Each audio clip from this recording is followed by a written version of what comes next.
لبيك اللهم لبيك لبيك لا شريك لك لبيك إن الحمد والنعمة لك والملك لا شريك لك. What the sins that are going to be forgiven for the one who fasts Arafah are the minor sins. Minor sins. مجتنب الكبائر.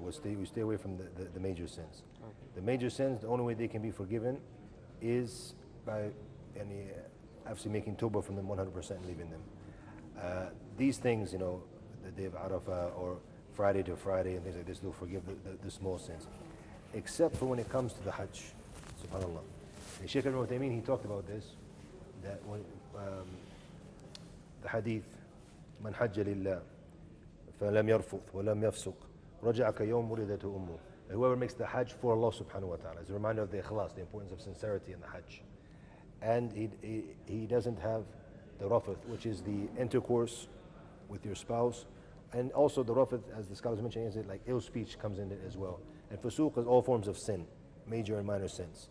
Okay, he comes back like the day he was born from his mother, free from sins. And here, as some of the scholars mentioned, like Shaykh Ibn Uthaymeen, and this is the correct opinion, is that there wasn't any differentiation made if it was just for small sins or not, so it's general. Even the major sins into this. But obviously, if you return to them afterwards, then you're going to be held accountable again from the start. Obviously, the old ones don't come back, But so this is the beauty of Hajj. That's why we're talking about focusing on it. And back to the adab of Arafah, and this is very, very important for all of us to remind ourselves and to remind the viewers and everybody as well, that the Prophet ﷺ, he mentioned in the story of Al-Fadl ibn Abbas radiyallahu anhuma, when he was entering, and before they entered into Arafah, and it seems he saw some sisters who he kept looking at, and he kept turning back and looking. So the Prophet ﷺ was turning his face away, and he told him that whoever protects his sam' and his basar and his lisan, meaning his eyes and his ears and his tongue on this day, the day of Arafah, that he will be forgiven of his sins. So this is something we need to focus on, is that we're talking about getting into that zone, staying away from all forms Of distractions that are haram, and all haram activities during that time, as before we enter and once we enter, staying away.